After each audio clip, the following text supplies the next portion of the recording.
Elif'in mutfağına hoş geldiniz. Bugün sizlerle kahvaltı sofralarınız için kolayca hazırlayabileceğiniz mayasız patatesli kaşarlı ekmek tarifini paylaşmak istiyorum.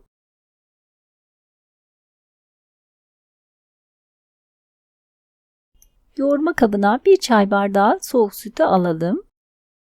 Üzerine 10 gram kadar tereyağı, 1 çay kaşığı kadar tuz ve ilk etapta 1 çay bardağı un ekledim. Hamurumuzu yoğurmaya başlayalım. Unumuzu azar azar ilave edelim.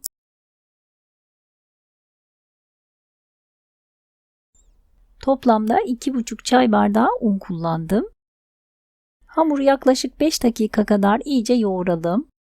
Kıvamı gördüğünüz gibi ele yapışmayan yumuşak kıvamlı bir hamur olmalı. Üzerini buzdolabı poşetiyle örtelim.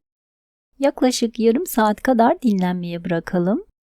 Bu sırada iç harcımızı hazırlayalım. 2 adet orta boy patatesi kolay haşlanması için iri parçalar halinde bölelim. Üzerini geçecek kadar su ekleyip patatesler yumuşayana dek haşlayalım. Haşlanan patateslerin fazla suyunu süzdürelim ve iyice ezelim. Üzerine 1 çay kaşığı kadar tuz ve 2-3 yemek kaşığı kadar mayonez ekleyip iyice karıştıralım.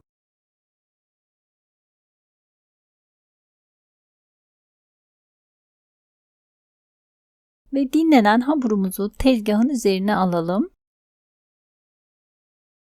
Yapışmaması için çok hafif un serpebilirsiniz. Hamurumuzu servis tabağı büyüklüğünde açalım.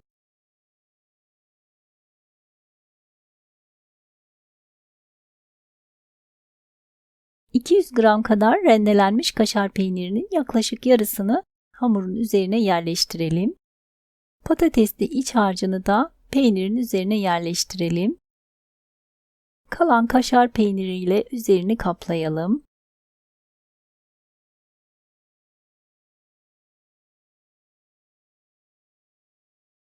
Ve videoda gördüğünüz gibi iç harcının üzerini hamurumuzla kapatarak yumak haline getirelim.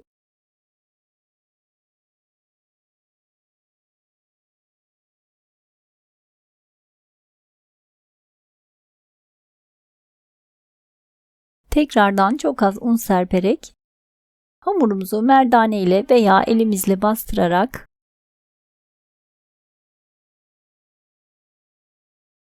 biraz açalım. Ve ekmeğimiz pişmek için hazır.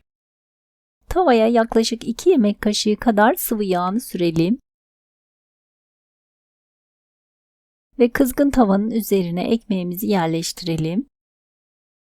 Kısık ateşte yaklaşık 10-15 dakika kadar alt kısmı kızarana dek ara ara kontrol ederek pişmeye bırakalım. Ve alt kısmı kızardığında üzerine de yaklaşık 1-2 yemek kaşığı kadar sıvı yağ döküp her yerine sürelim. Ve ekmeğimizi çevirelim. Diğer tarafı da yine aynı şekilde kızarana dek kısık ateşte kontrollü bir şekilde pişmeye bırakalım.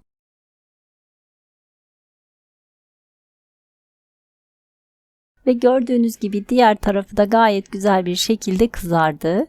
Ben üzerine biraz da tereyağı sürmek istedim. Patatesli kaşarlı ekmeğimiz servis için hazır. Hemen sıcak sıcak dilimler halinde keserek servis edelim.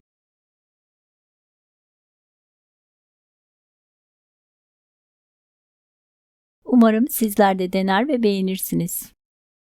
Beğeni ve yorumlarınızı bekliyorum. Videomu izlediğiniz için teşekkürler.